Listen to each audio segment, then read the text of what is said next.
ଶ୍ରାବଣ ମାସରେ କ'ଣ ଖାଇବା ଉଚିତ କ'ଣ ନୁହେଁ ଜାଣିଛନ୍ତି କି? ଆସନ୍ତୁ ଜାଣିବା ଶ୍ରାବଣ ମାସରେ କ'ଣ ଖାଇବା ଉଚିତ। ଶ୍ରାବଣ ମଧ୍ୟ ବର୍ଷର ଏକ ଗୁରୁତ୍ୱପୂର୍ଣ୍ଣ ମାସ। ବାସ୍ତବରେ ଗୋଟିଏ ବର୍ଷରେ 12 ମାସ ଥାଏ, କିନ୍ତୁ ଶ୍ରାବଣ ବିଷୟରେ ଜିନିଷ ଅତୁଳନୀୟ। ଏହା ସମଗ୍ର ବର୍ଷଠାରୁ ସୁନ୍ଦର ମାସ ମଧ୍ୟରୁ ଗୋଟିଏ। ମୌସୁମୀ ବର୍ଷାରେ ପରିଷ୍କାର ଦେଖାଯାଉଥିବା ପ୍ରକୃତି ଏହାର ସୌନ୍ଦର୍ଯ୍ୟ ଢାଳିଥାଏ। ଚାରିଆଡ଼େ ସବୁଜତାର ନିରବିଚ୍ଛିନ୍ନ ପ୍ରବାହିତ ନଦୀ ଏବଂ ଜଳପ୍ରପାତ। ଶ୍ରାବଣ ଏହି ସୁନ୍ଦର ମାସ ପାଇଁ ଆଉ ଏକ ଦିଗ ଅଛି। ଏହା ହେଉଛି ବର୍ଷର ଏହି ସମୟ ଯେତେବେଳେ କ'ଣ ଖାଇବେ କ'ଣ ନ ଖାଇବେ ତାହାର ଏକ ଲମ୍ବା ତାଲିକା ଅଛି। କେତେକ ଧାର୍ମିକ କାରଣରୁ ଏବଂ କେତେକ ବୈଜ୍ଞାନିକ କାରଣରୁ ଖାଇବା ପିଇବା ସମୟରେ ସତର୍କତା ଅବଲମ୍ବନ କରିବାକୁ ପରାମର୍ଶ ଦିଆଯାଇଛି। ଆପଣ ଜାଣି ଆଶ୍ଚର୍ଯ୍ୟ ହେବେ ଯେ ଏହି ଋତୁରେ ବହୁ ଜିନିଷ ମଧ୍ୟ ଖାଇବା ନିଷେଧ। ଆସନ୍ତୁ ଜାଣିବା ଏହା କାହିଁକି। ଶ୍ରାବଣ ମାସରେ ଅଧିକାଂଶ ସମୟରେ ସୂର୍ଯ୍ୟ ମେଘରେ ଲୁଚି ରହିଥାଏ। ସୂର୍ଯ୍ୟ ଲୁଚିଥିବା ଅର୍ଥ ଶକ୍ତି ହରାଇବା, ଯାହା ଆମ ହଜମ ପ୍ରକ୍ରିୟାକୁ ମଧ୍ୟ ପ୍ରଭାବିତ କରିଥାଏ। ତେଣୁ ଭାରୀ ଖାଦ୍ୟଠାରୁ ଦୂରରେ ରହିବାକୁ ପରାମର୍ଶ ଦିଆଯାଇଛି। ଦ୍ୱିତୀୟ କାରଣ ହେଉଛି ଏହି ଋତୁରେ ବାୟୁମଣ୍ଡଳରେ ଆର୍ଦ୍ରତା ମଧ୍ୟ ରହିଥାଏ, ତେଣୁ ସଂକ୍ରମଣ କାରଣରୁ ଅନେକ ଜିନିଷ ଖାଇବା ନିଷେଧ।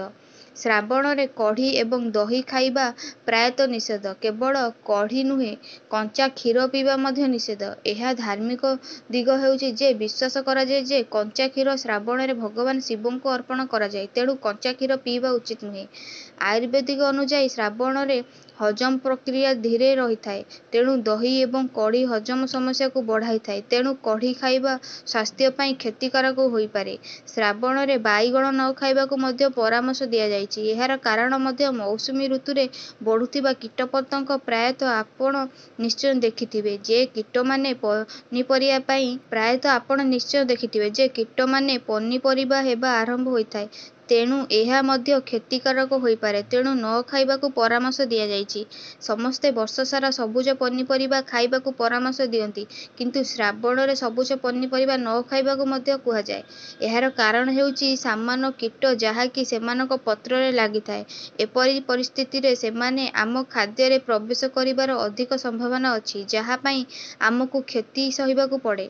ଶ୍ରାବଣରେ ସମୟ ମାଂସ ଏବଂ ମାଛଠାରୁ ଦୂରରେ ରହିବାକୁ ପରାମର୍ଶ ଦିଆଯାଇଛି। ଏହାର ସବୁଠାରୁ ବଡ଼ କାରଣ ହେଉଛି ଆମର ହଜମ ପ୍ରକ୍ରିୟା। ଦ୍ୱିତୀୟ ଦିଗରେ ହେଉଛି ଏହି ଋତୁରେ ଅନେକ ପ୍ରକାର ପ୍ରାଣୀ ପ୍ରଜନନ କରନ୍ତି। ଏଭଳି ପରିସ୍ଥିତିରେ ସେମାନଙ୍କୁ ହତ୍ୟା ଏବଂ ଖାଇବା ଉପଯୁକ୍ତ ବିବେଚନା କରାଯାଏ ନାହିଁ। ଆପଣମାନେ ଜାଣିଲେ ଶ୍ରାବଣ ମାସରେ କ'ଣ କରିବେ କ'ଣ। ଯଦି ଭିଡ଼ିଓଟି ଆପଣଙ୍କୁ ଭଲ ଲାଗିଥାଏ ତାହେଲେ ଏବେ ହିଁ ଆମ ଚ୍ୟାନେଲକୁ ସବସ୍କ୍ରାଇବ୍ କରିଦିଅନ୍ତୁ, ବେଲ୍ ଆଇକନକୁ ପ୍ରେସ୍ କରିଦିଅନ୍ତୁ ଏମିତି ନୂଆ ନୂଆ ଭିଡ଼ିଓ ଦେଖିବା ପାଇଁ। Thank you so much for watching and visiting.